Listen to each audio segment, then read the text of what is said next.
We rolling? Say we live. I think we live. I'm gonna go ahead and do my little rounds. In the meantime, between time, go ahead and drop out with some music. Y'all know how I do it. It's my brother Smooth. If you notice, I play a lot of Smooth because, first of all, that's my brother. Second of all, it's just great music. So check this out. I'm gonna get this thing going. We got an amazing show, boy. I got the big three. We're gonna get back to that, y'all. I missed you. Let's jam.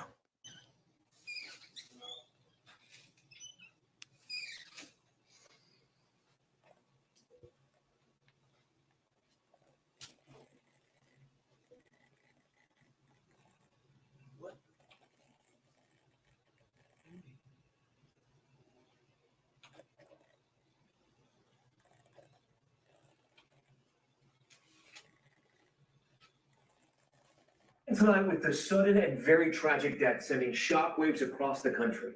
Actor Chadwick Boseman died at the age of 43 following a private 4-year battle with colon cancer. Boseman inspiring millions with his roles, making 7 movies while quietly undergoing surgeries and chemotherapy treatments. He's perhaps best known for his groundbreaking role right here in Black Panther, a watershed moment for African-American filmmakers and audiences alike. Boseman also portrayed Black icons like Jackie Robinson, James Brown, and Thurgood Marshall. His passing coming on the same day Major League Baseball honored the real Jackie Robinson. The endless stream of tributes pouring in from fans, co-stars, and leaders past and present on what he and his roles meant to them. I'm thinking of a way, loading up the K, cause I'm shooting for the stars, got this flow from Mars, and nah, I ain't in the cars, I know Audemars. Flow 21 and drunk, boy, I'm in the bars. Yeah, that's light, but my light is fluorescent bright. And at this height, they consider that flight. Raps on black leggings, they consider me tight. And if I ever was the price, they gon' say that I'm right. Space in the write my raps in the hidden temple. It's not a physical place, that's what I call my mental. Trust me, anything I ever said I meant to. I'm something like the freshest breath, even with the mental. I'm a sum of everything I ever seen and been through. Bring a different type of flavor, I was made a sense to. Shoot my shot all nets. Yeah, that's Kerry Kittles, black and white with the whistle. I'm that official. Every time I'm looking up, something's going on. Through the rain and the sun, we gotta remain strong. Cause the next generation gonna need you and me to work together now, just to plant that tree. Every time I'm looking up, something's going on. Through the rain and the sun, we gotta remain strong. Cause the next generation gonna need you and me to work together now, just to plant that tree. Rapping is my great escape. I haven't been named yet. My future's taking shape. My Dragon Balls are super and I don't need a cape. The flow mature develop while watching videotapes. My mama say it often, you ain't gotta say I'm great. And all the food I'm eating now, my family made that plate. And I gotta keep it thorough for my namesake. One time, man, my dog Smooth, man, your fave musician from right here in the Sea Pope, man. Listen, man, I'm telling you, we got some of the best talent. Period. I ain't gonna say on this side of nothing. I'm just gonna say the best talent, period. I'm talking about music. I'm talking about food. I'm talking about politically. I'm talking about architects. I'm talking about minds, bro. We got some of the greatest talent, period. And some of the greatest talent that we have, some, not all, because we got a fool up city council as a whole, but some of the talents that we have, I got tonight on the show, right? I've been missing for some days because, you know, Facebook got rid of me. Because that's what Facebook do. For some strange reason, they just love to get rid of you, boy. But ain't going nowhere. You ain't going to do nothing but make me mad, and I'm going to get a little bit louder, and then it's just going to be crazy anyway. But the only way I can really do that wholly is with a team of family. Family who on the same mission to save this city. Talent's got to come together, man, like Voltron. Like the Power Rangers, you know what I'm saying? Like Fire Force forever. Like we got to come together. We got to ride like Dom Toretto, family. You know what I'm saying? You know, they some reason Fast and Furious just go forever and ever. But we gonna ride. We gonna ride hard. And I'm gonna bring my family in this thing because we got some things to talk about, boy. My city has been wilding. So I'm about to bring up Alderwoman Bernetta Bryant Lanier of the 1st District.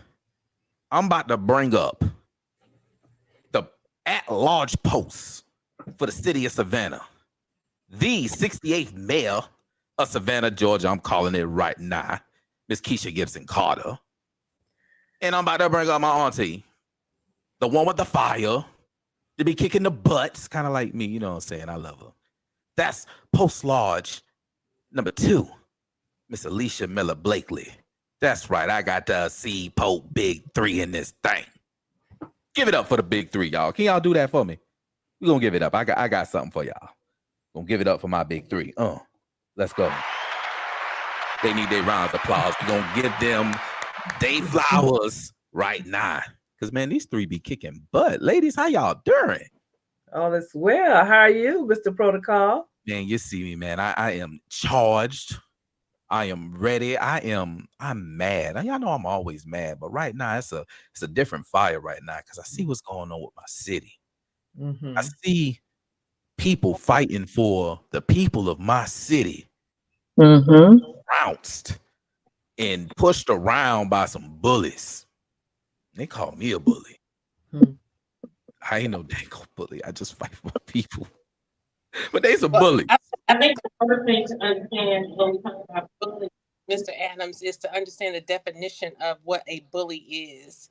You know, oftentimes people use that term very lightly, not recognizing that there ought to be 3 elements met for somebody to be considered a bully.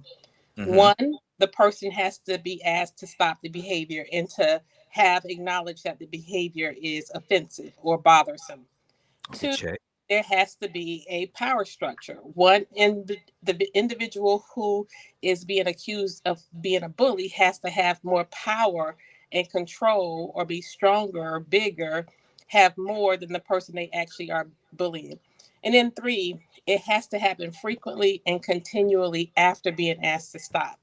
And so if the threshold of any of that is not met, you cannot be considered a bully. So would I be correct in my statements? We got a system. They done been asked. And they just moving forward. I mean, I think we got 3 checks with the bullies that I'm talking about up there in that gold dome. You know Brother Protocol, let me add to that, please. I'm from the old school, and I don't talk much about this because I guess I would be in the minority and thinking that I got a problem with all of this bullying, you know, tags that they have been placing on children and just making that such an issue. Because where I come from in the old school, it's like they hit you, hit them back. They hit you, what you crying for? Get out there and hit them back. And it made you a stronger person. But then when we started all of this integration and everything, our little feelings became like tissue paper. Yeah, you can't breathe at them. And then where we from, we do what we call checking. They call it the dozens, and that's what we did all day long. And if you had to be strong to check, they're gonna talk about your mama, your grandmama, but you don't get love and jest. But if it hurt your feelings, you just better not show it because they're gonna really come at you then. So all of this bullying, I got a problem with that because my nephew was playing basketball and he was, keeping the guy in check. Hey man, you can't do this, you can't shake it and bake it. And the little fella started crying, his feelings were hurt, and my nephew got in trouble. But where he come from, that would have made him strong. But because he was in that St. James environment, they had to call us in for a conference. And I'm like, hey, this is just a cultural difference right here. That's all this is. He didn't do anything that really he should be punished for. So I got a different attitude about that bullying thing. I'm just old school. And you know what? I got to say this right here. The reason why they call us bullies is because they are the true bullies. Okay? They're trying to change the narrative so that it reflects and make us look bad, when in essence, it's not us, it's them. Often people don't know, but often me and her be on the same track, on the same line when it comes to thinking. They call us radicals. I mean, I'm not trying. Call me whatever. I'm a truth teller. That's it. I'm a truth teller. You might not like what I say. You might not like how I say it, but you're going to have to respect it, because I'm telling what God loves. And that's the truth. That's it. And Auntie Bernetta now, she ain't lying when it come to on that other side, when it come to kids and stuff, because a lot of stuff they is pushing is bullying. Some of it's just true live reality that just need to be addressed. Okay. Like a certain, it's so touchy to talk about this, but I got to, because I'm a boy dad and I'm a girl dad, and we're gonna get into this city situations, but it plays into us too, because they tried to push the bathroom thing on us, right? Y'all address that, and I appreciate y'all. First, horns for y'all for addressing that and switching up and calling the flag on the play when the flag need to be called, because that's not well, you know what, Protocol, what happened was someone brought it to my attention. They said, do you realize what you all voted on? You all voted for men to use the restrooms with our young ladies. And I was like, what? So when I did the research, went and looked at it, I was like, oh no, I got to recant my vote, because I would dare not vote for something like that. And then I brought it to the attention of Alderwoman Lanier and Alderwoman Gibson Carter, and they felt the same exact way. So, you know, they had it in the small details, and we couldn't really sit, because at that particular time, it was so much stuff that they had given us, and it was so many issues that we were fighting. But when that constituent called me and told me that, I said, no, I have grandchildren. Absolutely. And I'd be darned if I want my grandbaby to be in the bathroom with a grown behind man talking about gender stalls and all of that mess. So that's why I said what I said, and I'm gonna stand by what I said. And listen, I'm standing right there with you, because listen, I got a mama, I got a grandmama, I got a sister, and I got a 2-year-old daughter that's coming up in. All right, listen. For me, it was the same that it was placed on our agenda as a plumbing code change. That's right. Which on its face did not specifically speak to the wholeness and the totality of what the agenda item really meant to changing of the ordinance. And so later we recognized that this actually was a change that was somewhat of a trend that was being rapidly adopted in communities and cities throughout the United States. Well, I here in Savannah feel as though we oftentimes put the cart before the horse. Savannah allows a great deal of liberality when it comes to our extension of alcohol. We are a very wet city. We allow people to have open cups as they walk down the streets of Savannah, particularly in our downtown, midtown corridors. We have steadily increased over the last 3 years the number of sexual assaults and rapes, in addition to DUIs and underage drinking. And so those elements alone, in my mind, contribute to the factors that will make having that universal restroom type layout somewhat problematic, right?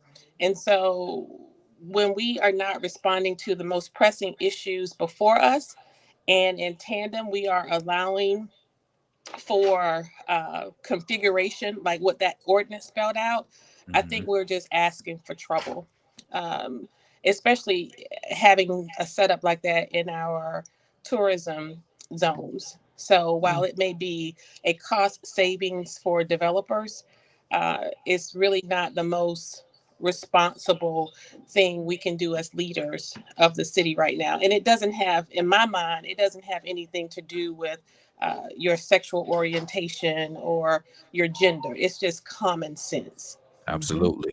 Absolutely. And that's where we are, and I get the rap for being a right-wing loony or whatever the case may be. No, listen, I'm just a conservative that wants to conserve particular things. I'm a black man, foundational Black American, African American, Negro, whatever they decide to change in the 30 years or 40, 50, 60-year gaps that they decide to change things. I am melanated. That's what I am. Kissed by the sun. Okay? I want to conserve that. All right? History told. Everything known. I want to conserve what God intended life to be. Okay? He makes no mistakes. Not a single mistake does he make. And although he made us in their image, right? They made us in their image. They did not screw up when they gave us the third leg, or the life portal. There was no screw up. I'm going to conserve that. Don't care who gets mad. I'm not really trying to make you mad. I just want you to know that the truth is the truth. Can't tell me that fire is cold. I know that's not true. Certain things just got to stick. So I appreciate y'all. And whenever y'all, just like we was there when the vote came and they was on that other stuff, and we'll talk about them in a minute. But I appreciate y'all. Thank you for standing, because it's tough standing on truth, and a lot of times we be by ourselves, but eventually the truth will tell itself, and the people who real, they'll come around and say, yo, I'm sorry, and they'll stand right there with you when the going get real tough. So keep standing. I assure you, they come. Y'all know they come. The audience might not know, but it's a lot of people in the background. Hey, listen, I just want to tell you thank you for what you do. Now, I can't say that they do in public because I might get in trouble. I might lose my job. But keep saying that for me, please, because I'm with you in spirit. I pray for you all the time. It comes a time where your praying gonna have to turn into work, and you're gonna have to stand up and I say, you know what? Listen, we heard y'all long enough, but this got to stop right now. Enough is enough. And to your point, I think those sentiments of many people in Savannah, the 2023 election come November is going to shock the world. Yes. Mr. Adams, we are going to make history once again. Yes, and we are. God is going to bless and give us a second chance to save Savannah. In 2019, the electorate sent a resounding message across the city of Savannah when almost an entire council was voted out or decided not to come back, and a new was ushered in. We here on this show have stuck to the tenets of what we ran on. We have been tried, we have been tested, and today we stand before you true, acknowledging that we're doing exactly what we said we were going to do in 2019, and we have continued. We have not sold ourselves to special interest groups. We have not given in to the madness of the media, and we stayed on message. We stayed on message, more importantly, with our actions. And so while some are just now waking up and saying that y'all hang in there, we're with you, we are so far past that. We are so far past it. While we appreciate it, we appreciate the support. But if we, listen to what I'm saying to you, if we relied on that support, if we relied on the acknowledgement and the well wishes that we are having today, if we relied on it our first and second year in office, we would be dead on arrival. But by the grace, by his grace, we held fast in the face of the headlines, in the face of the news stories, in the face of the unfair judgment, ridicule, and critique, lies, the lies and deceit. We're still standing, and we appreciate that people are waiting. And I said, as a lady, for those who lie, they won't matter, and for matter, that's all that matters, right? And so where we are today is we're at a place where if there are individuals who are watching the city council meetings, watching the failed opportunities that we've had to enact policies that really change the trajectory of our city, if there are individuals who are watching, they get it. But if you simply are lazy and rely on Savannah Morning News, SAV, or TLC, you're missing the mark. Yes, you are. Mark on what we really have done in this city and what we are really doing in this council. And for those individuals who will judge us harshly, and this is the last time, and I don't think Alderwoman Lanier and Blakely will hesitate. and following my lead here. This is the last time we will give energy and voice and air to naysayers, because it's clear that if you have an issue with us or with what we're doing and how we're doing it, you don't need what we're fighting for, or you don't care about the people who need what we're fighting for. And so I'm done. I have an election to win, and Absolutely. I have a race to run. So we're going forward. We're going so forward. so we got this election. We're gonna get you 68th mayor. We got post 2 in this here chat. We got District 1. District 1, we got a lot of work we got to finish doing in District 1. Oh yes. And it's coming, and they coming fast. You know, I have to address this. For years, I know for a fact 3 of us. I know that our 68th mayor was doing her thing to get it known and the worries of gentrification, but she was handling women. She was making sure that women and families were getting together, and that's what we need.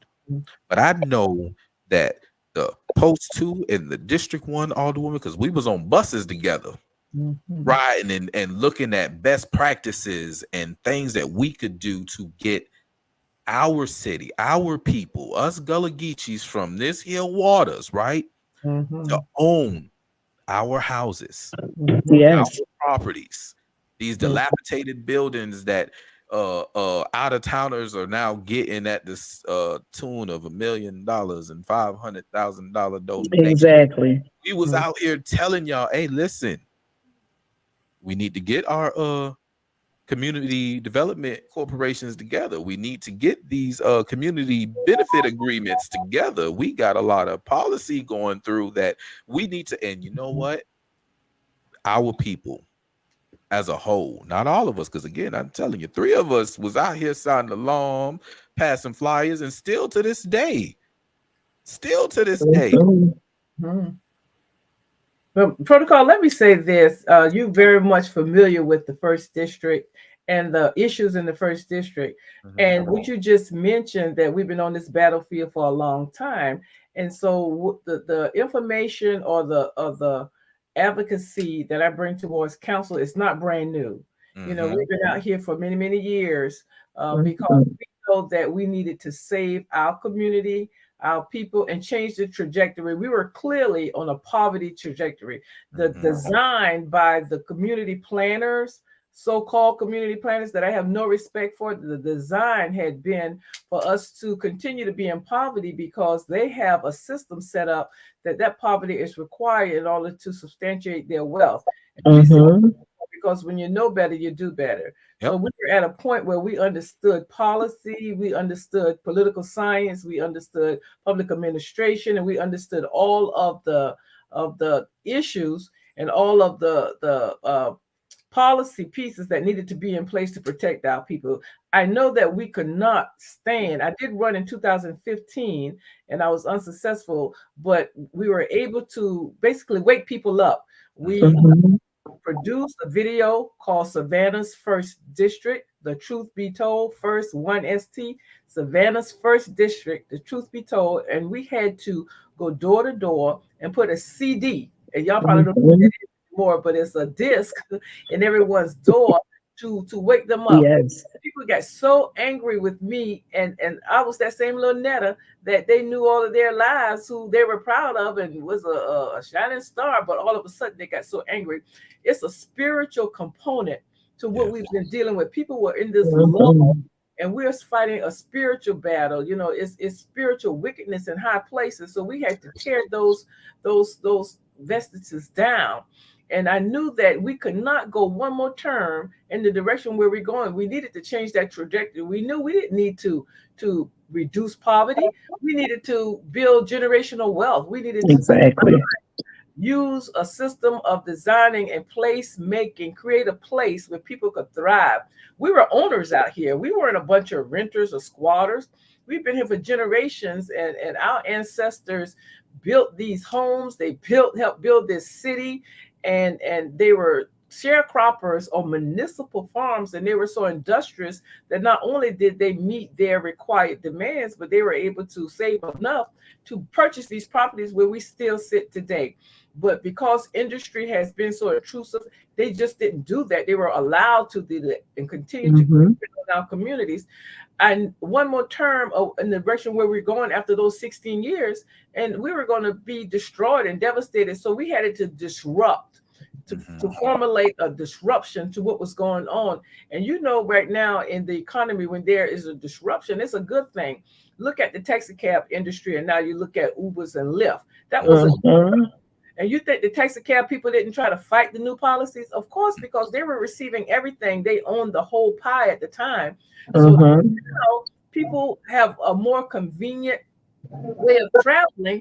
And so now we had to disrupt what was going on, where all of the wealth was leaving our communities, going into a downtown, as the same way it did 150 years ago. So what you see now with us putting these very thought out and academic policies and theories in place, this isn't happenstance, this is by design. And we're trying to create a design where we could live, work, and play and create generational wealth in these low wealth communities using asset-based economic and asset-based community development. And I appreciate working alongside you and these other sisters, because someone has to do it.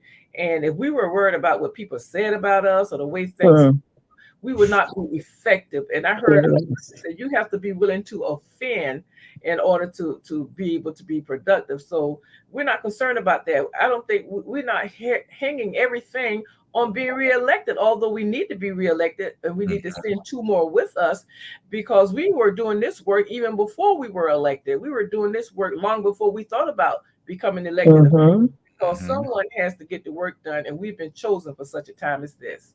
Absolutely. That's right. And you know what, Protocol, I use the analogy, Matthew 21st verse, the 12th through the 17th, 21st chapter, 17th verse. Jesus went in the storehouse, and not the storehouse, but the temple, and he tore it upside down because of the corruption and because of the just the mess that was going on in the temple. So that's all we're doing. You know, we're exposing and tearing it up and tearing it down. We're upsetting the apple cart, and we're impeding the process. Absolutely. The process. Okay. And folk don't like that. No, let me say it like this. We're interfering with the process. Okay. The process of the haves having and the have-nots getting nothing at all. So a lot of folk don't like that. I want to see us like Saudi Arabia. I ain't seen no poor people over there. Okay. Them folk got monies because they got assets, and we got assets. We got, if we hold on to our land like we're supposed to, we have some of the most wealthiest land right here in this city. Location. I'm trying to tell you. And if we just open our eyes and realize what we got in our hands, and come together and not worried about this person having more than me or that person. Nah, we all got. This is for all of us. I think we could be all right, but the problem is it's been predictive programming to our people. MK Ultra. If y'all was watching the show with me and Auntie Blakely, I dropped that MK Ultra bomb on you, and she gave you homework. So I hope you studied your homework, because listen, MK Ultra is real. These people knew what they were doing. Right now, there's a plan from the World Economic Forum, and I know y'all ladies have heard the World Economic Forum before, because y'all are political leaders at this point. They send out a whole lot of stuff that we follow. Well, they have a plan that by 2030, we will own nothing and we will be happy. The devil is a liar. Listen. And that's the fight we own. And I don't, I am of the belief that there's a uniparty. Okay. They give us this red-blue divide so that we down here on the bottom level will be at each other's necks, while they in turn get through what they need to get through. Now, there are certain people who are attached to the actual platform and the beliefs of their particular party where they have fallen in this whole red-blue separation that don't understand that there's a uniparty. Don't see the policies that are coming through. They're doing things like they did to y'all with the bathroom code, right? They give you this basic name to where you like, it's bathroom code? Oh man, that's just the plumbers making it easy for the plumbers to do plumber work. Okay. And lo and behold, they talking about, hey, if you feel like you this, then you come on down because the price is right. Huh? Because they hiding it. And it's happening in a lot of policies across the board, not just in Savannah, not just in Atlanta, not just in DC. The whole, they're using this legal jargon. They catching us off guard. And I feel like it's time to get rid of all this here big word mumbo jumbo. We need to get this stuff down to the nitty gritty of what it is for the plain Jane, because these policies are written for the plain Jane. Well, what we should know is the greatest enemy to direction is distraction. And what is described is essentially aligned with distractions, right? The creation of the divides, whether it's man, white, male, female, black, white, Democrat, Republican, gay, straight. Those divides, when we are focused on them, we lose sight of things like forced displacement, rising property taxes, increased homelessness on the streets of Savannah, the criminal element that runs rampant in our community, the sensationalism that's birthed out of interpersonal relations or the lack thereof on city council. When we are majoring in the minutia, we are missing the mark. So I am inclined to help individuals continuously. One of the things that I'm most proud of in our time on council, particularly serving alongside Alderwomen Blakely and Lanier, is that there has never been a time in recent history in Savannah's politics where the electorate has been more engaged, more knowledgeable of the political process, and empowered to participate. People know when the city council meetings are. They know what time. They know who their district representative is. They know what district they live in. They even know some of the tenets of the charter. Know that it takes 5 votes. Some of the simple things that people just did not know. Right. Now we have taught them the language. We have dialed down local government in a way in which people, everyday lay people, understand it. What's intimidating by the powers that be under the Gold Dome, because they want to keep people ignorant. There was a culture created in Savannah whereby people believe that politicians made the rules and you do what they say. We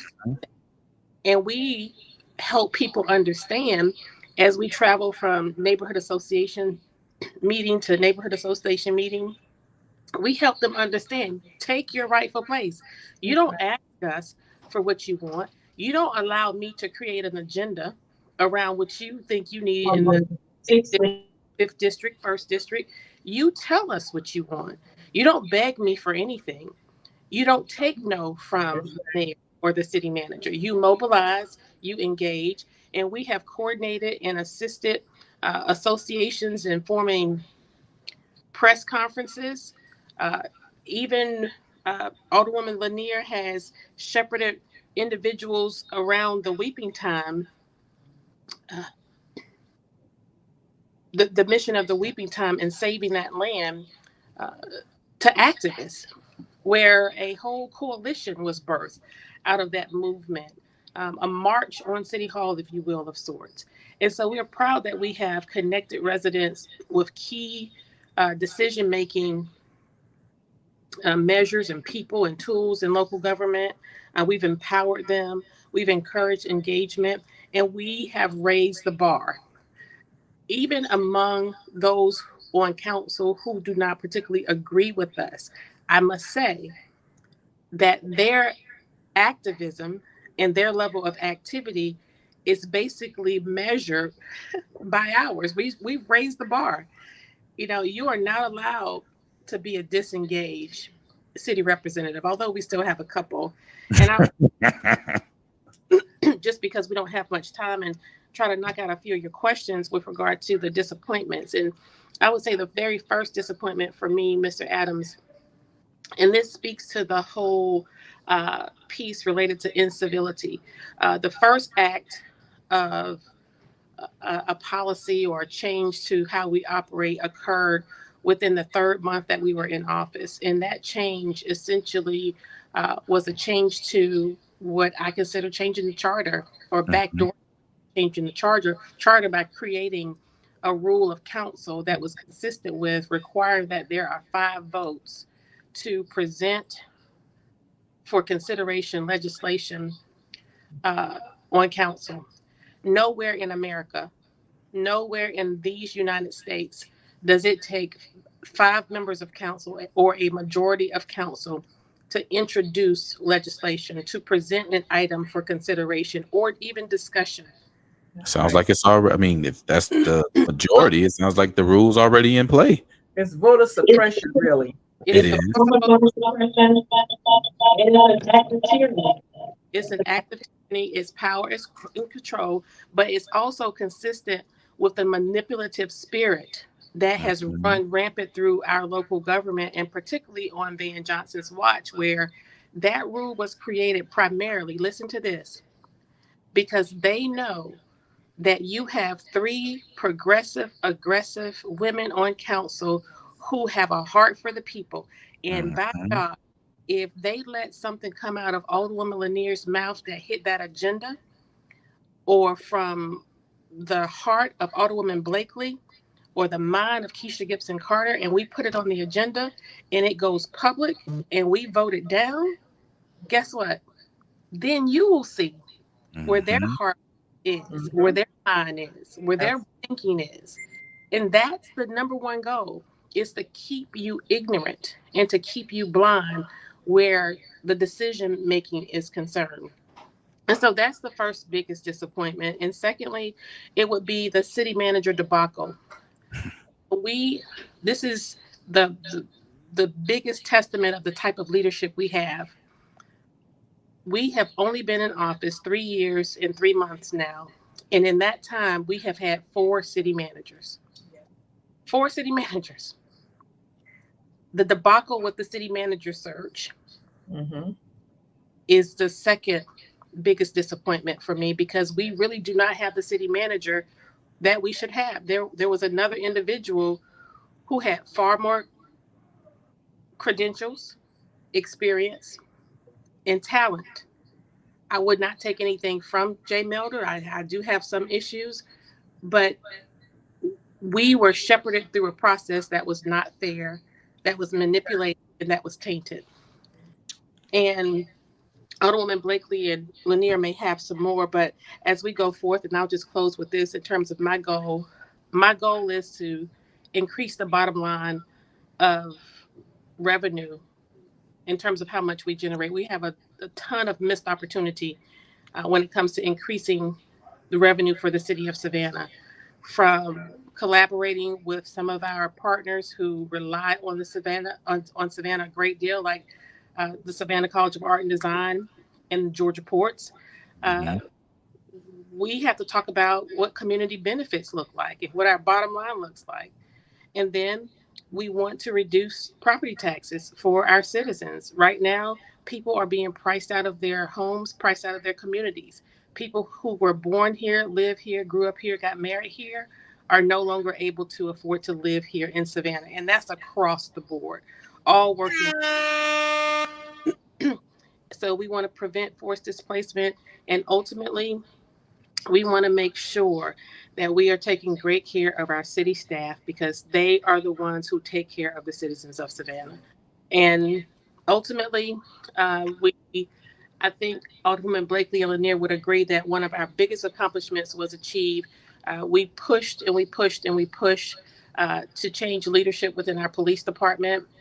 Within our second month in office, with our first year of office, our police department was gutted. Morale was at an all-time low. We had, at the close of last year, we had more officer-involved shootings than we had in the entire history of Savannah. We've lost some of the most seasoned police officers. And so right now we are celebrating more than almost 60 days without a homicide, although we've had multiple shootings. That is certainly something to celebrate, but it's too little too late. All I could think of is the lives lost. 1 week, maybe a little more, before the last chief resigned of his post after being insulated by Mayor Johnson. Just previous, they came back from a trip together to Germany on the, and so you have to ask the question, what are we doing? Are we insulating climbers, or are we concerned about Savannah? I'm going to let you ladies close out. All right. The one thing that really disappointed me was when I found out how the process went with the gentrification in the African American community. I got involved and inquired with our city manager, what was the process of them taking people's properties on the courthouse steps for little to nothing on taxes. And I actually stopped 81 houses from being sold on the courthouse steps in the month of April 2 years ago. And I just saw so much disparity in our city government as it related to certain areas. Like, for instance, I would see certain communities getting while others were suffering. And it was like, we don't care. Our government, our staff, they just didn't care. And people were hurting and they were losing property. And I said, no, we're not going to do that anymore. We're going to level this playing field, because that's what I ran on. I ran on equity and leveling the playing field. And that's what I've been pushing for since I've been there. I see that some of our community centers, they're talking about 50 of the community centers now. They're going to be renovated or replaced or whatever. And, I'm looking at that and I'm hopeful that is actually going to come to fruition. But the thing that I was disappointed in was seeing how rapidly gentrification was happening in our African American communities. And I did something to put it into it. So, like Alderwoman Lanier said, it's not about us, getting reelected. It's about doing the work right now. But we do need to get reelected so we can finish what it is that we've started. We've woke up a mass of people, and we're educating the constituents in the city, and they're engaged now. People actually sit down on Thursday, the second and fourth Thursday of the month, and they're looking at city council and they're getting engaged and getting involved. And that's what I'm proud of, that we are educating the people. And I was disappointed in seeing how gentrification was running rampant in our marginalized communities. Well, I appreciate you for going in and fighting. And it is about getting reelected, because you guys are the voices on the governmental level to make sure that these policies are in place that benefit us and are not in place to take advantage and run us out. And unfortunately, a lot has been put in to push us out. Oh, you know what? Let me say this right here. One thing that disappointed me was the fact that when we first got elected, it was said by Doug Andrews that the mayor needed to whip us wild horses into shape. And when I heard that, I was very disappointed, because that allowed me to understand how the dynamics was working and why he was doing the things that he was doing. I'm talking about the mayor now. Why he did the things that he was, doing, as it relates to changing the charter to adding 5, as opposed to what was there for so many years, which was 3. So when I saw that, I said, oh my goodness, that is where all of this stuff is coming from. It's a good old boy system of white supremacy in our city government that is just horrible. And once we got there and started educating the masses, that's when, you saw so much pushback from those individuals that's in the power structure right now. I'm going to find out my man, because listen here, ain't no wild horse. These is very. Look at here, Alderwomen Lanier and Gibson Carter can attest to what I'm saying. That individual said you got to whip them wild horses into shape. Oh, listen, okay. Analogy made to like a circus master who needed to sort of. Right. Anyway, that's not important. I mean, it was said. But let them keep talking, because I hear people saying, and the young people especially saying, be the change, be the change. Now, no, what I was saying, Alderwoman Lanier, was that when he asked the question about what was disappointing, that's one of the things that I was disappointed in. That's what I was talking about. I definitely understand. But to be the change, you have to speak the change. Absolutely. And so this is what that sounds like. I attract wealth. I am the head and not the tail. I am above and not beneath. I will create generational wealth. My family will prosper. My friends will prosper. My community will prosper. My community will the young people we will create millionaires in order to be able to live in these market rate apartments and homes that we are building.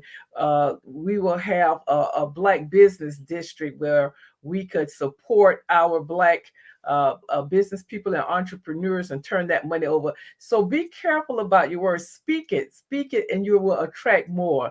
Now, when I was running, I said that we needed to, I know that everything was being driven by policy. And right now we have a strategic approach. Every council has a strategic approach. The approach that we are using was used by Floyd Adams. The same approach was used by Mayor Otis Johnson twice. Edmund Jackson used that same approach, strategic approach, and so did Eddie. And this council, Vance Council, is using that same strategic approach. I think we added one different additional criteria at the end. But if you keep doing the same thing, what's going to happen? You're going to get the same results. And I was proposing a community benefit strategic approach. When Alderwoman Gibson Carter was talking about changing the policies, you do that and having people drive the government, you do that through policy, and that is called, what she described is called a community benefit strategic approach. And I said this when we were in our visioning session, and some people understand it, but they hope that you just be quiet and it'll go away. But we're not going anywhere, and they're going to hear more about this, because I know that we needed what I call equity policies, because most of these policies was written during the Jim Crow era, and they were written during segregation times. And so they weren't written to benefit this majority population. And another thing, there's no such thing as a majority minority population. And that's just a lie. And it's an oxymoron, because if you're a majority or you are minority, and in this town, this is a majority African American city. So we need policies like the inclusionary zoning, where X amount of the housing would be set aside for affordable housing when there's a development that's being built. We just was able to pass one such policy that all of us advocated for, and that was impact fees.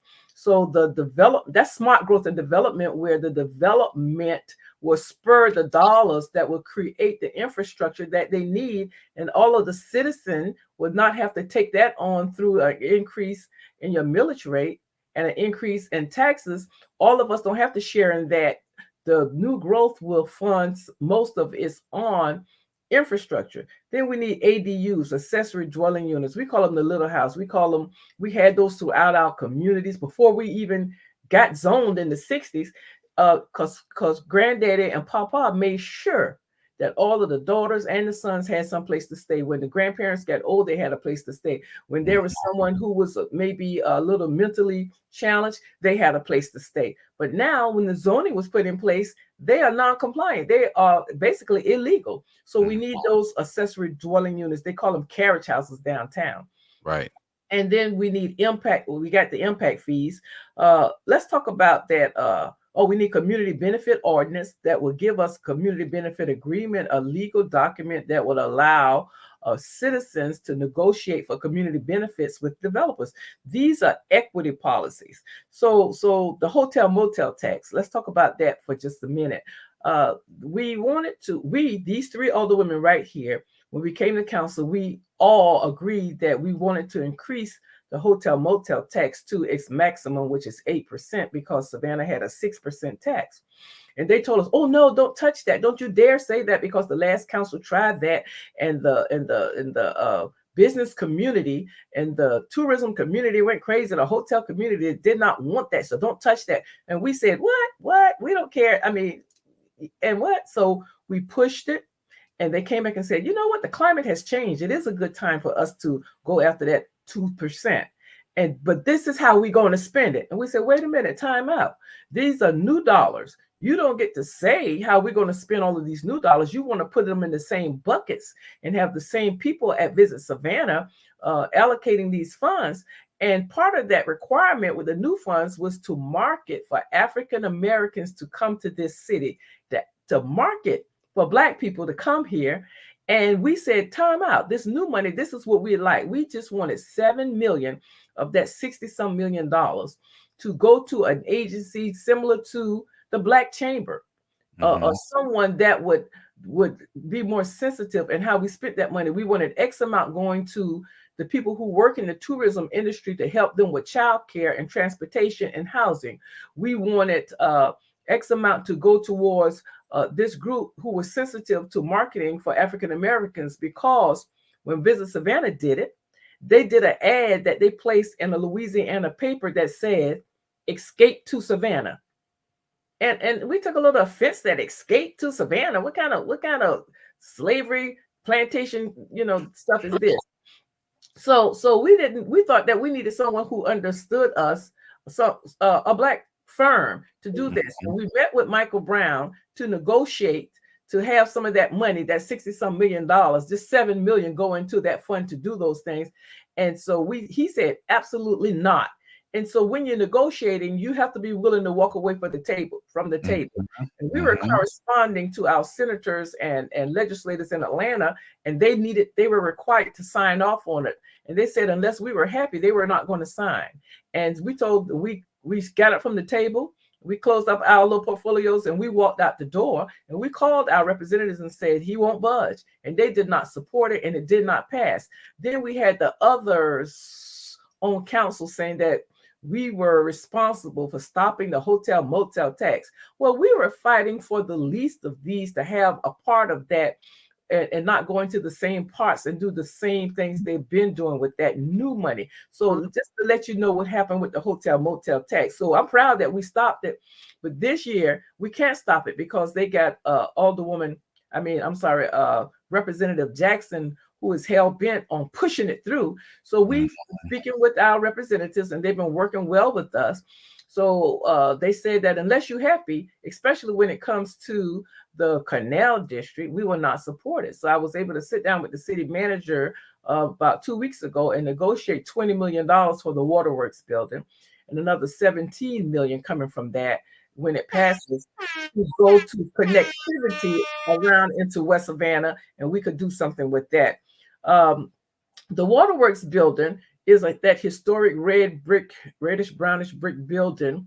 It's there at Styles and Gwinnett that no one was paying any attention to. They were actually using it for public works services and just storing junk in it. And so we know that we did not have the policies in place due to the last council that to make sure that community benefits, like a community benefit agreement, go back into these communities with the arena that was intended to be a public investment to uplift the area. And we didn't have the policies in place to make it truly be that, not yet. So therefore, we focused on the waterworks building, and we pegged that to be that what we had envisioned from 2005, and Ben, you know all about it, a community market and entrepreneurial center west. Well, we wrote that, we had that written into the Canal District plan when they weren't looking back around 2014.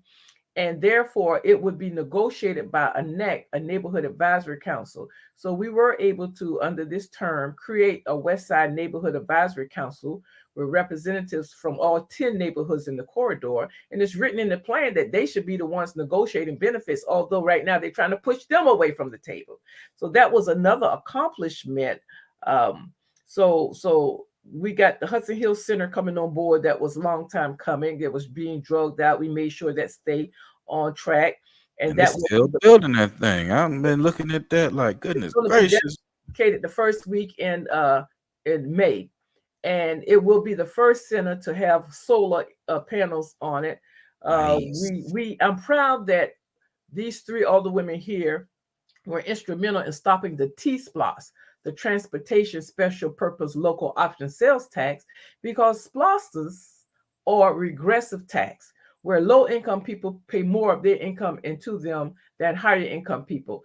And the major projects that were going to benefit from this T-SPLOS were in Pula with the 295 and Pula Parkway. Of course, Benton Boulevard needs that money, and President Street, because those folks tired of being inconvenienced with the railroad track and the Garden City Railroad track, and they were going to throw a few pennies on Louisville Road, but it was going to be a roundabout down at West Boundary Street. So our neighborhoods didn't even get on the list. And they said, well, we're going to do these projects first. They're first tier. If there's anything left, we might do a little something in the neighborhoods. And so, but guess what? We would have been paying for it. The low income people would have been paying the bill that was going to benefit those areas. And we said, no way. And so we were able to everybody. And we're getting accused for, oh, well, y'all stopped the T-SPLOS. Yes, we did, because it would not benefit the people, the low wealth people, the people that I represent. But we need to, and then they had the Highlands Park and Recreation on the books for years and years and years. And those people were excited about their park. It was never funded. So I was able to negotiate funding to be placed into the budget this year to be able to break ground on phase 1 of the park in the Highlands. And trash wasn't being picked up adequately in the first district, and I was able to get an extra round of trash pick up, and we picked up another, I think it was 500,000 tons or whatever of trash out those areas.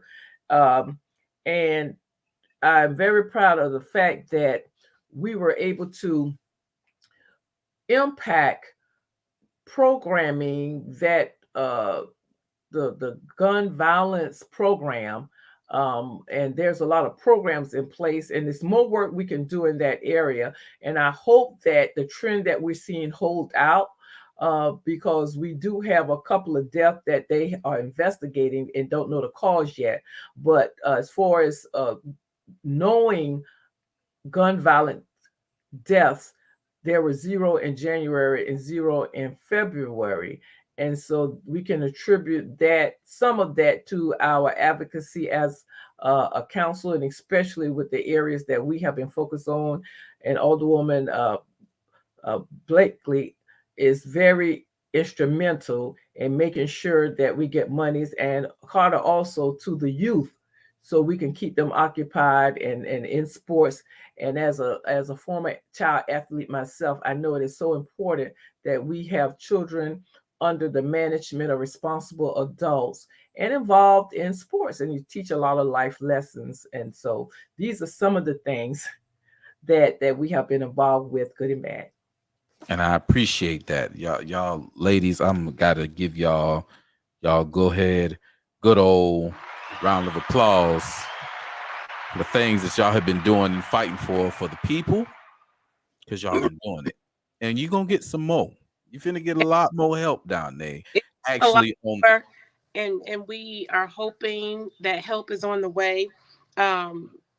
you know, I just want to say, as we go into this campaign season, I want to remind people that we as a city have garnered African American leadership at almost every level in government for the last, would you say, about 30 years?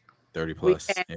Mayors, majority councils, county chairs, majority chair commissioners, police chief, fire chief, district attorney. I think almost every level except for a sheriff. And in all of that time, with all of that African American leadership, how have we moved the needle? And in as much as we talk about often what the white man does, we have to look at ourselves and say, what is it that the black man does that enables, you know, the white man to do what happens? So no longer is it enough to just be black and be in office. That's the message that needs to be clear. We have a lot of black pride, but unfortunately, it's a lot of black people in power and in leadership who do not return or reciprocate that pride by way of service. Absolutely. So you're in a season where it doesn't matter who you are, you will be held accountable. Absolutely. And so forth. Mr. Adams, you know, we are leaders. Absolutely. And what leaders do is take charge. So I'm going to take charge and go to the end of your agenda and ask for your announcement because we have to depart. She going to the end. All right. Well, since they departed, I got to give it to you while these ladies are on the screen. I know that my brother Todd Rhodes is going for the seat of the 3rd district. I know my brother Mike McCann has announced that he's running for the 6th district. And I'm just going to go ahead and say your boy Protocol is going to go ahead and run for at-large post number 1. Well. I'm going to do it. It's time because I've watched these intellectual, poised queens who sometimes got to pull out the bullwhip and the sword, flip over a few tables and let some things be known. Stand up for the city of Savannah, for the people of Savannah. And we have some, I don't know, since I made my announcement, I don't think that I should use Trump type words. No. And I know that Alderwomen Blakely and Lanier will echo these sentiments because we are in very unique positions in that we are incumbents who are charting our course, with an exception to Alderwoman Lanier for re-election. We are in no position to endorse any candidate. And at this juncture, I believe in the 3rd district, Mr. Adams, we have Todd Rhodes, as well as Clinton Coward has announced as well. And so I said what I said. Y'all can. And Malik Jones. Malik Jones is announced as well. Brother Protocol, in closing, what I like to say, 2 things. First, let me talk about the master plan, because what's going on in this city is being dictated by the master plan. And that master plan was written up by some masters of the past. Now, there's a new master in town. If you look at the demographics of Savannah, the majority of the population is African American. Yes. The majority of that group is female. So there's a new master in town, and she looks like me. She looks like Alderwoman Kesha Gibson Carter, and she looks like Alderwoman Alicia Miller Blakely. Yes. Have to revisit that master plan so we can. What if she looks like me? Because I decide that I want her to look like me, because that's what Hershey's just said on their candy bar commercial. So don't be leaving me out. But no, but I'm talking about demographics. I'm talking about the numbers. And if you wanted to see the typical Savannian, it would be a Black female. That's what I'm telling you. But and also, let me tell you about counting to 5. It requires 5 votes on city council to do anything. Each and every citizen in this city that vote for 4 representatives. Yes. They vote for their district person. In District 1, that's me. They vote for the 2 alder people at large, and you're looking at them right there. And they vote for the mayor. So it seems to me that us 4 should be on the same page for any one particular district, and we should one more supporter from another district to give us 5 votes. So therefore, it shouldn't be that difficult to get 5 because your 4 that you vote for should be together. If an issue come up and it's impacting, let's say, Carver Village, historic Carver Village, and if I'm voting for it, if Alderwoman Gibson Carter is voting for it, if Alderwoman Miller Blakely is voting for it, then that 4th vote, the mayor should be voting for it, and we should be able to get one more, maybe from the 5th, maybe from the 2nd, maybe from the 3rd. But if we are voting separately, the citizens need to look at that closely. Who's voting with me and who's voting against me? Well, here I have one better than that. It is okay. Oh, Adam, you have us back. You have to have us back. This 1 hour is just not enough for this powerhouse. Absolutely. Listen, Alderwoman Lanier, remember what I told you about the district you live in? I love it. Go ahead with that. And is the district for both the mayor and the chair of the county commission. Yes. You, my friend, as the sitting alderwoman for District 1, along with all of her residents, you should not want for anything. Absolutely. Between the county administration and the city administration, Van Johnson and Chester Ellis live in the 1st district. Around the corner from third district. And I'm down there begging like a drunk. Of all districts, there shouldn't be a thing that the 1st district, do you hear me? The mayor, Van Johnson, and I will say it again, and Chester Ellis are residents of the 1st district. The marginalized, low wealth that district has, that is not met. If you have represented a district for 16 years and you are now mayor and you have a supposed 20-year relationship with the chairman, what is it? Come on, people, you have to wake up. You have to. And a lot of us said that when he was running, and people did not want to pay attention. And it wasn't the fact that nobody was truly being a hater to a person. We were just hating the policies that was being done, and we was hating the way that our district and our areas was being left behind, and we wanted something different. And that's why, although it comes from a vacated seat of him going to mayor, that's why we have a Bernetta Lanier, because she's a daughter of the 1st. Okay, that is where she's. I'm begging for speed bumps, and I'm begging for signs in the street, and I'm begging for ditches to be cleaned out, and I'm begging and begging and begging, and I'm begging for grass to get cut and tires to get. Y'all got to understand. It's a bigger picture. It is. It's a bigger picture. It's bigger than Van Johnson.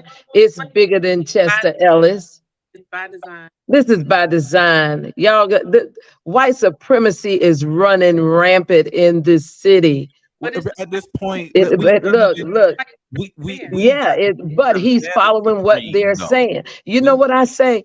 Out of all of the African American leadership that we've had in this city, I've not seen any of our mayors under their leadership do anything for African Americans in this city. And I've often said, when they get elected, somebody must take them in a back room and tell them, if you do anything for Black people, we're going to kill your family.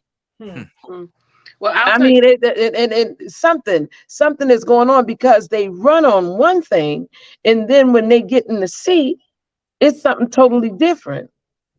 How can you change? How can you just, allow your constituents, your base, to fall by the wayside? That, to me, it makes no sense. It makes no sense. But we have to look at the bigger picture, y'all. I mean, it is a bigger picture. Somebody there's a puppet master, and you fight. That ain't nobody talking about. Right, we can fight the puppet master, and I'm one. That's why I'm saying I'm coming. But not only am I coming, am I running? Can you say that again? I want to reiterate, including Miss Rashida was also announced. Yes. But you all, I welcome a healthy competition. We're going to run this race. We're going to make this campaign trail what it ought to be. I am so proud of everyone who has stepped forward to date. And as we get through the next couple of months, the next couple of seasons into November, I'm looking forward to standing beside those who are still standing and making this government what she ought to be. The true test of a good leader are the individuals that. Oh, where'd she go? She dropped. So I'm sure she's going to try to get back in here with us to say her final goodbye. Okay. But so protocol, thank you for this opportunity to come. What happened to Alderwoman Carter? What happened to Mayor Carter? Man, she dropped. I went tell her to hit the link again and come back up. I don't know. She was talking and then she just bloop. Oh, I don't know. She's gonna come back in, but I do have a look here, another final word, and that's on the civility resolution or whatever it is that the city just put forward, and I did not vote for it. I suspect. Hold on a second, Bernetta. Alderwoman Carter says she'll see you next week. Talking to me, talking to you. Okay, yes, ma'am. Adam. Yes, ma'am. Next week. Next week. Text me, darling. I don't know what happened. Man, listen. I wish she can come back in, but it ran late. But well, look here. Somebody dropped her. Yeah, and, I don't listen. I'll leave that. We'll come back on the civility thing. Yes. Yes. Okay. Well, listen. They could be playing all they want. We ain't dropping it. We elevating her because she number 68. All up That's right. All up in these phones, honey. So, but listen, I appreciate y'all once again. That was our at-large post Tomorrow. Oh, yes. Please tell them about tomorrow, Bernetta. Tomorrow is Saturday, always the first Saturday of March. Come out to the Weeping Time Festival. It's the Weeping Time African Unity Festival that's going to be held in the Waterwork Plaza right outside the arena, starting at 11 a.m. to 3 p.m. And we're going to have so many vendors. We're going to have food. We're going to have the children will be able to play and live entertainment. And we're just going to get our African on and love up on one another. But it's wear your African, outfit, your dashigis, and come on out. We're going to have a great time. It's the 5th annual Weeping Time African Unity Festival tomorrow, Saturday, March the 4th. Come out, everyone. Come out. We're going to do this thing. We're going to be there, man. Listen, I remember when we did the first one, right? Oh, yeah. And been keeping chugging ever since. So bigger and better. Gonna get bigger and better. That's right. That's right. At the same Waterworks building that we was talking about earlier in the show, y'all, right outside the Market Arena. This is for us. This is our West Side. We got to get our West Side right. All right. If it may be too late, but she did the darn thing. So come on out, y'all, and hang out with us tomorrow. Yes. That's right, y'all. And just remember, the Weeping Time took place yesterday and today. In 1859, where 429 enslaved individuals were sold on Augusta Avenue because of Pierce Butler and his addictions. Okay, families were torn apart right here in Savannah, and that's why we go so hard for it, because it is a strong history here that took place in the city. In the United States. So, we can't just give it up like that. We can't give up Yamacraw. We can't give up our heritage and our lineage and our legacies. We can't do it. So, and that's what we're fighting for, to preserve African-American history in this city. Absolutely. Okay. And with that being said, I'm out. Adams is late. I've been running all day. I'm exhausted. Early morning in the morning. So thank you. Yes. Appreciate you. Appreciate y'all. And we will have y'all again, people. They will be back. The big three will be back on this screen because we got more stuff to talk about. Like she said, man, an hour ain't enough for all the things that go on. So ladies, thank y'all again. I love y'all so much. And I'll see y'all in the morning. All right. Bye-bye. All right, y'all. Bye-bye. All right. Nah, we back. Listen, y'all, that was awesome. Appreciate my ladies for coming through, man. For real, I got to give them a round of applause for everything that they do, man, because they fight hard. They fight hard, and I appreciate that because it's a tough fight.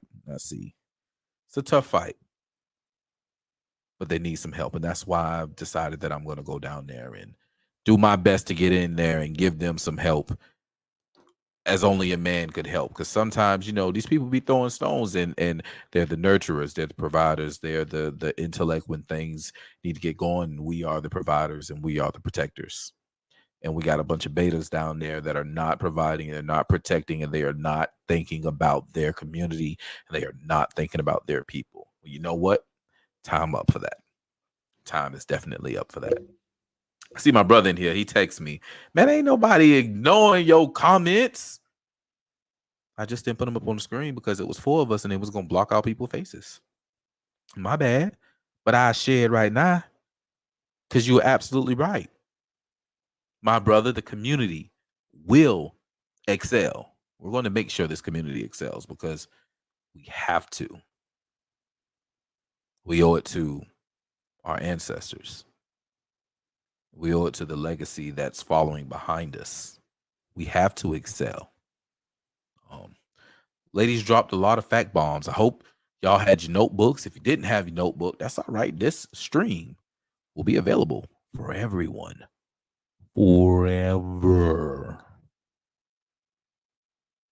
Go back, replay, take some notes. I know I am. I was jotting down notes, but listen, more notes got to be taken because, listen, there was some things dropped. And I got some conversations to have. Oh, man. Brother Andrews? Oh, we got to talk, pimp. We got to talk. We got to talk, man. I hope you can do like Scott Adams did recently and give me the context of what you thought you were trying to say. Because that right there don't hold with me, man. That don't hold with me at all, man. So we're going to see about that. But, man, listen, an hour is just not enough. And they gave me an hour and just about right in an hour. It's not enough, man. We got to get more going because the people needs to know. All right. I'm going down. I need y'all to come with me, though. I need y'all to get active in your neighborhood associations, man.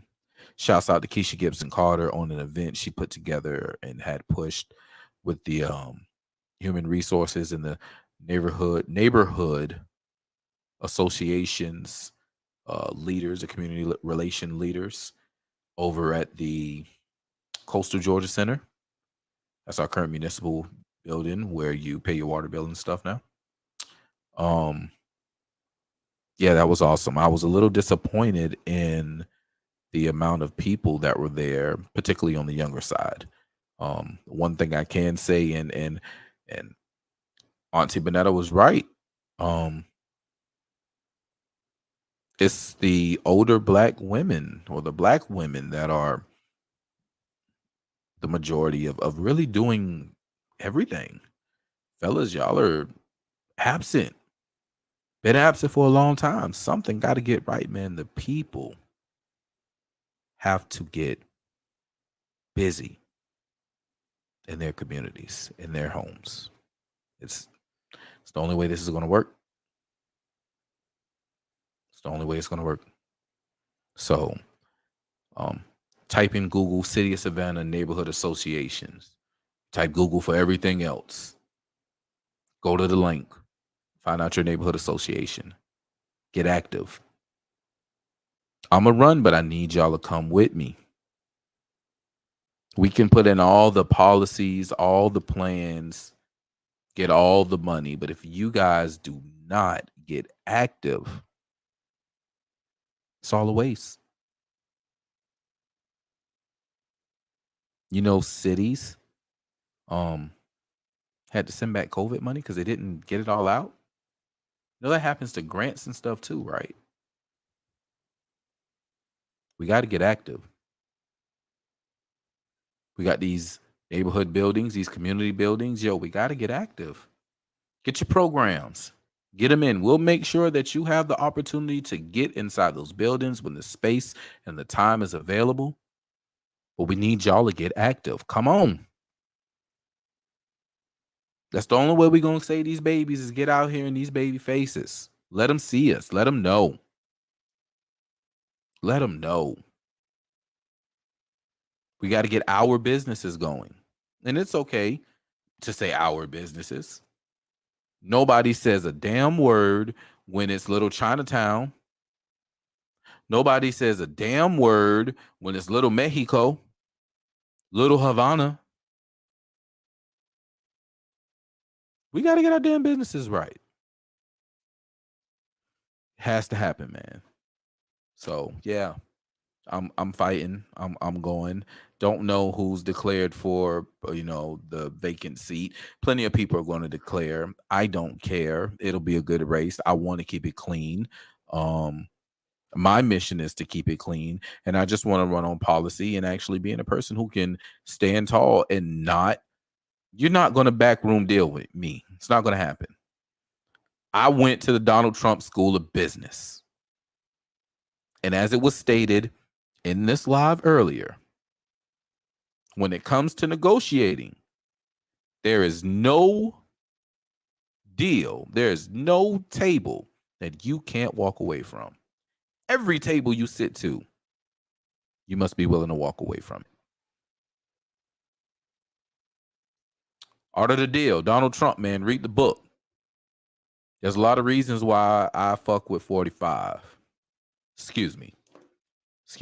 Not 45. Not 45.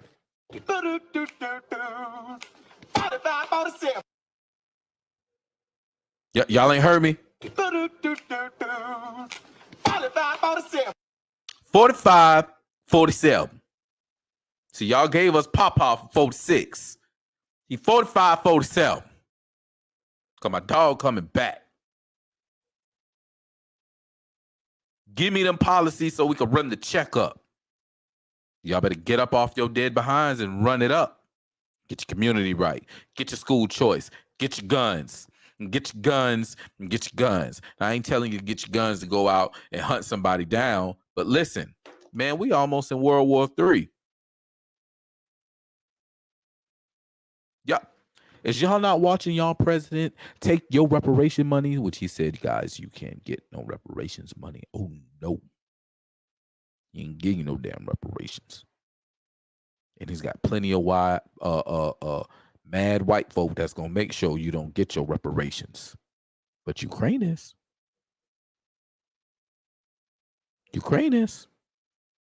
Oh, yeah. Ukraine got billions and billions and billions of your dollars. But this community will excel. I don't understand why we as a people can't realize, you know what? Nah, man, I got to go ahead and just get about this thing and make some things happen for myself and for my people. I don't know why we can't come together and do that. And it's so easy. But we're going to. You're going to. I have faith in you. I got faith that you're going to be touched by what you've witnessed in this 1 hour and 23 minutes so far. That you're going to get up off of your derriere and make some things happen. You're going to be in your neighborhood association. You're going to be in your kids' PTA. You're going to be in your neighborhood PTA. It ain't even got to be a kid. Because you can join the PTA as a community member. You can.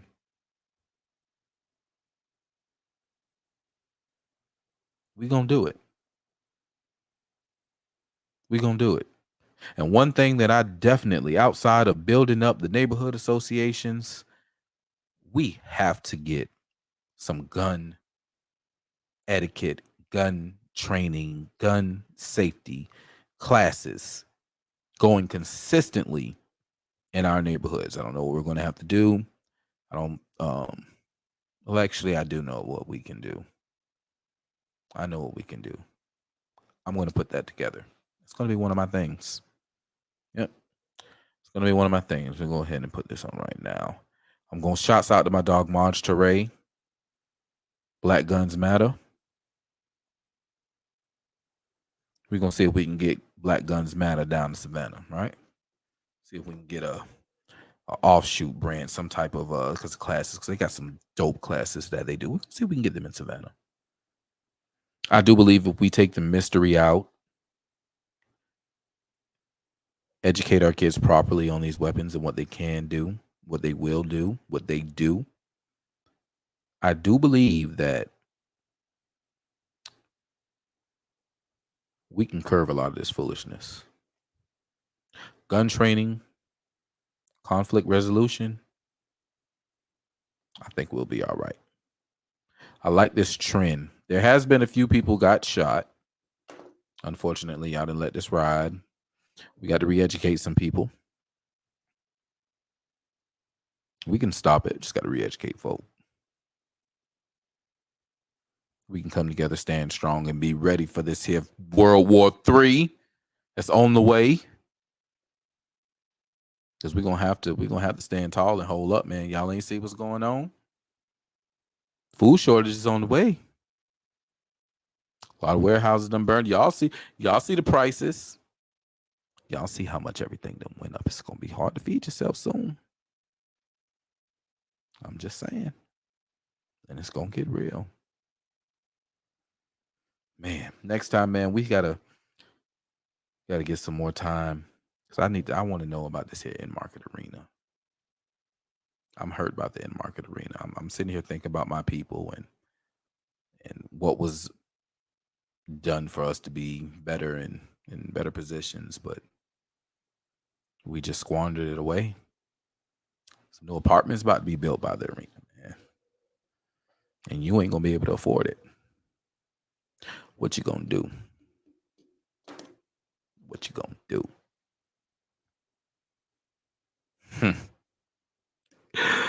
All right, man. Let's talk about some things that happened while I was locked up in Facebook jail. All right, let's try to go elsewhere with this. Man, y'all heard about the mask? Did y'all hear about the mask about COVID? How they didn't work? How they don't work? I know they're probably going to try and label this as misinformation or whatever. I don't care. You listen, the jig is up. Y'all admitted that they don't work. I could just see the future. You know what else I saw that they told y'all about recently? That it was a lab leak from China. China. It's a lab leak. Now, this is what the Department of Energy said, confirming what the FBI said. First of all, how the hell the Department of Energy, you know what? We'll talk about that later.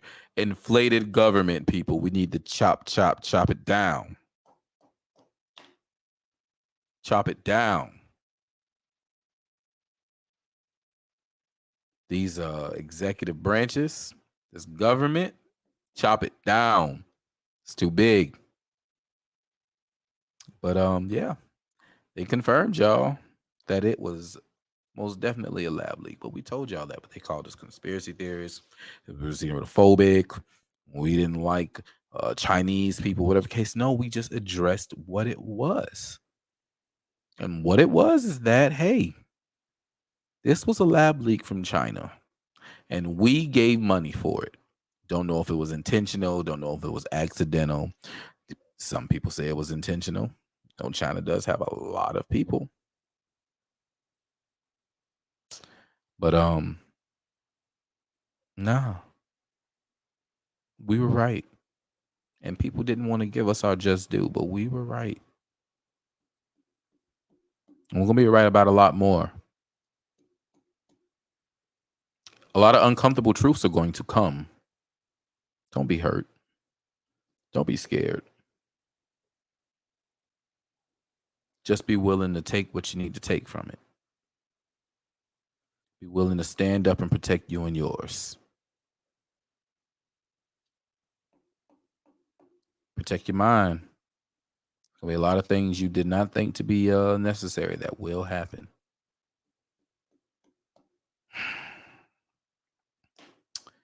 Right now, if you're watching this on YouTube or maybe Rumble or possibly, depending on if it's you're 30 days late to the game, you'll be watching this on Facebook. The Facebook blocked me. They blocked. Yeah, boy. You're probably saying, well, Pro, why did they block you? What did you do? You guys know I always do some off the rail things, man. Y'all know I'm off the rails with it. And this was no different. I was all the way off the rails with it. Y'all know what I did? I'm gonna tell y'all what I did. I shared the news. That's right.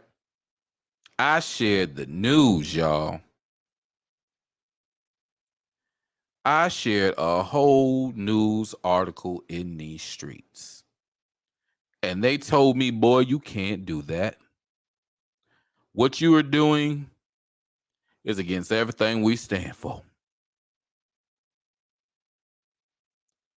You can't be telling these folk what happened and what's going on. Nah, man, you can't do that.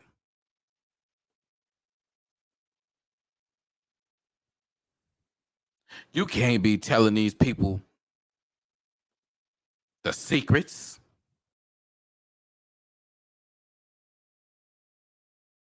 Nah. Go ahead and get this here news.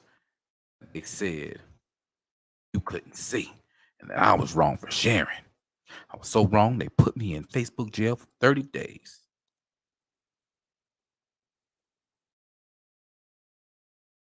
Not only that, you can go live on Facebook for 60 days. That's right. So if you're seeing this on YouTube, thank you. If you're seeing this on Rumble, thank you. Share this to the people on Facebook and let them know that because of this, Pro was suspended from Facebook. Let's go get this.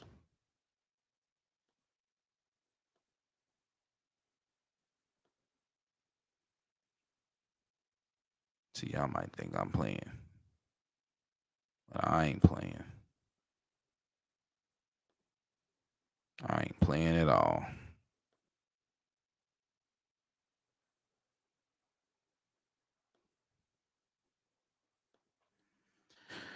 Facebook hit me with that almighty Facebook jail. That right. I got hit with that almighty Facebook jail. Your group activity is restricted, my friend.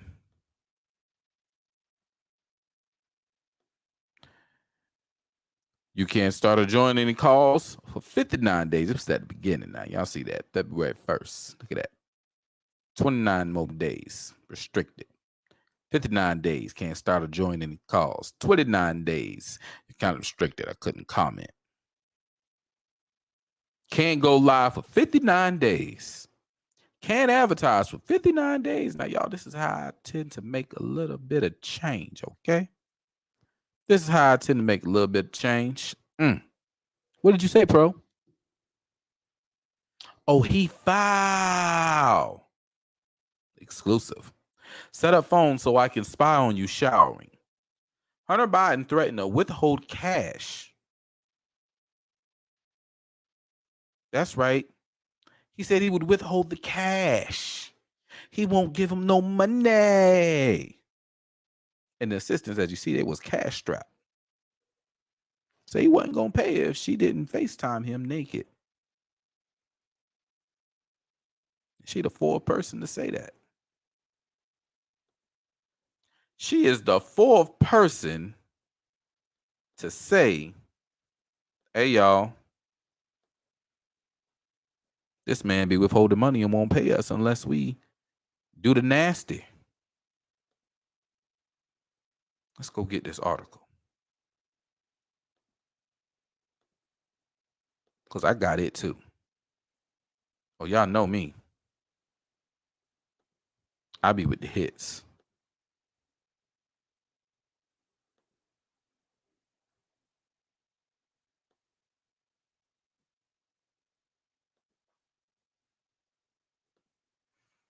Exclusive. Y'all heard when I said it. Set up your phone so I can spy on you showering. Now, this is from the Daily Mail now. This is news. This is news. Threatened one of his cash-strapped young female staffers with withholding her pay if she didn't FaceTime him for sex.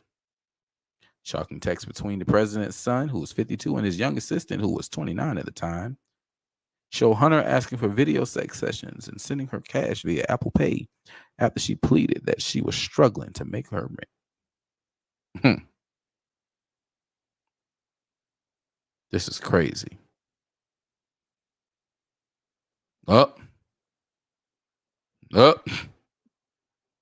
Let's see what this says. Hunter Biden had a special relationship with one of his staffers, who the dailymail.com has chosen not to identify. Hunter filmed and photographed her doing him and saved the images on his laptop's hard drive. He also hired his daughter's basketball coach, reportedly a former stripper, but ended her employment and stopped responding to her messages after she told him that she was pregnant with his child. Hunter Biden, a whole deadbeat daddy out here in these streets, y'all. I ain't gonna read no more. That got me 30 days in Facebook jail, 60 days of not going live.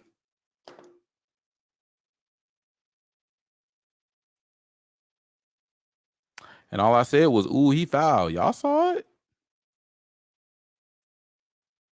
Just a truth spreader. They don't like that. They know that I had mad reach. And y'all seeing that would question a whole lot of things. Man. Y'all do, man. Y'all do. That's y'all folk. Hunter B, son of JB. Not to be confused with my dog, JB. Shouts out to the homie, man.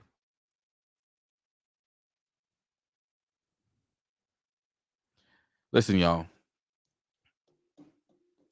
We got to fix what's going on around here, okay? We got to step up and say enough is enough. These people only serve if we let them. We need to stop just letting them serve, and we need to stand side by side and sometimes even toe to toe to make sure that our agenda, the people, the majority's agenda is taken care of. If we don't do that, well, we're sure to perish. We are sure to perish. Oh, man, y'all. It's about time to get up out this thing. We had a long, eventful night. Hope y'all enjoyed this.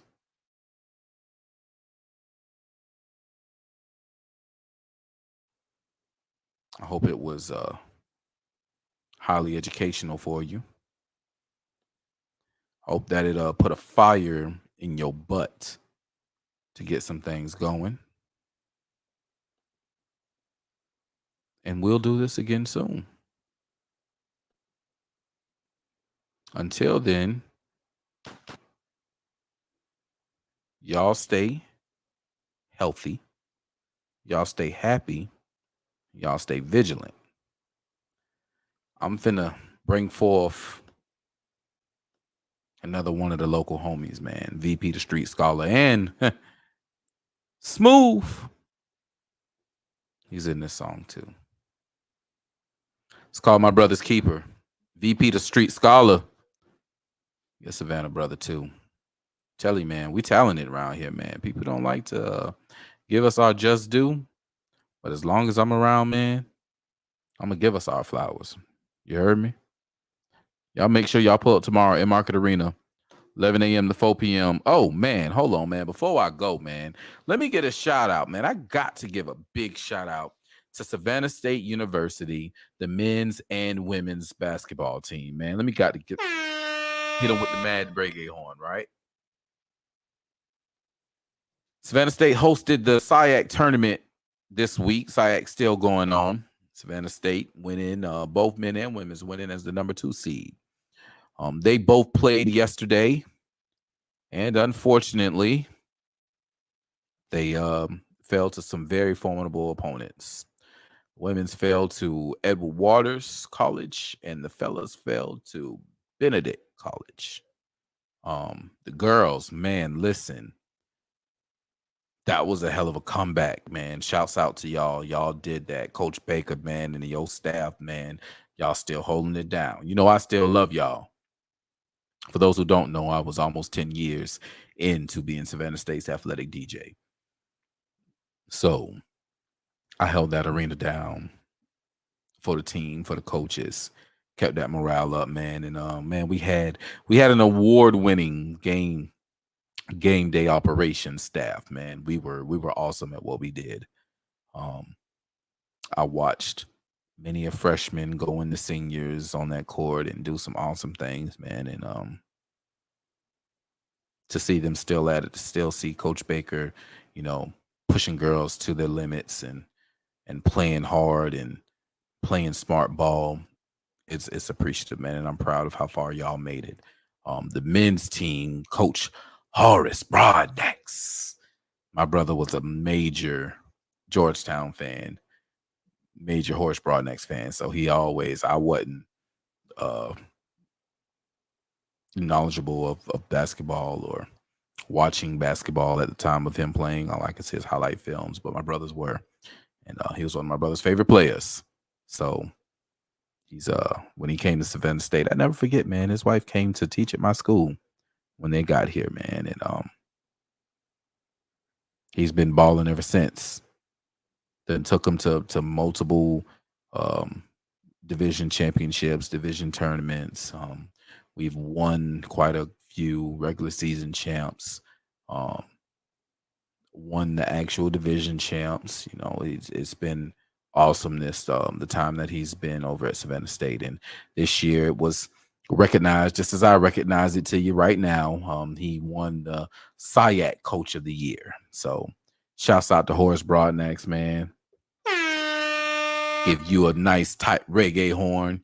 I wish I could do it. I got to figure out how to do it, man. Y'all know when I be DJing, y'all know how that, I'll be hitting that thing with my fingers, man. This thing here, man, this isn't a DJ board. But if you see over there, my stuff's over there. So there'll definitely be Friday night flights and lives where I will crank those bad boys up, and we'll have some mixes, man. We'll do some things. We're going to have some fun. Again, this is the inaugural Friday night flights. I appreciate the big three, the big Seapote 3 for falling through, man. And we're going to go ahead and land this plane, man. Leave y'all with this track right here, My Brother's Keeper.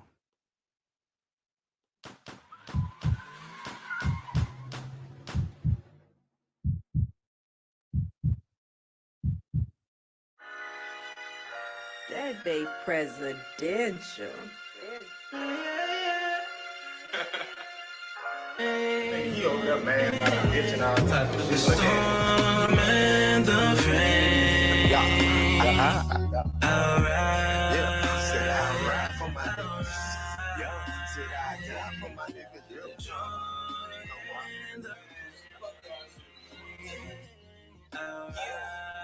Said I ride for my niggas. Said I die for my niggas. HUC 103. My brothers for life, ain't gotta say nothing twice. To think that you could ever play with me, that baffles me. Leave you like a picture on a graphic shirt, casualty. Sometimes I think that love is thicker than blood, cause the people that love you treat you like family does. Wonder why your wind's low? Does your family matter? Well, as the day goes by, you might notice a pattern. I'ma ride for my guys, shoestring, family ties, couple strong, couple wise, and some of girls and some of guys. Together we gon' ride to the top and don't stop. Price of wealth like a sale, we gon' shop till we drop. History gon' tell it, we as real as it gets. Gotta spend the penny wise, cause we tryna get it. Keep the bread tucked away in the emergency kit. Loyalty, hold it down for the fam I commit. The storm and the rain. Said I ride for my niggas. Said I die for my niggas. The joy and the pain. Said I ride for my niggas. Said I die for my niggas. I know why my brothers keep I'm able to slang cane, plus I'm known for moving reef. Just running from the reaper, man, I swear it's so exhausted. Got some thoughts in my brain and they been brewing like balls. I'm doing too much floss and got me feeling like a dentist. Threw some O's to my dog, now I'm feeling like a menace. Old shorty, suck it off and don't stop until she finished. Made a song for my dogs and every bar gonna be authentic, yo. Ain't a big one of imagination.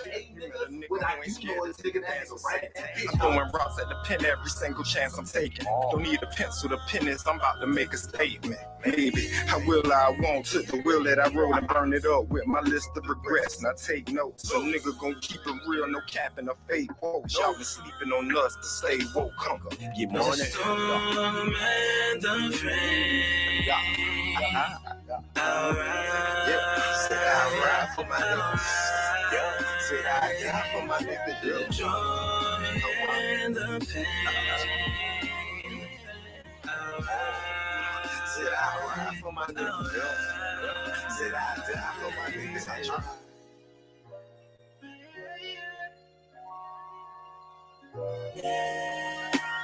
Man, you really got me fucked up, nigga. You better use that shit next time.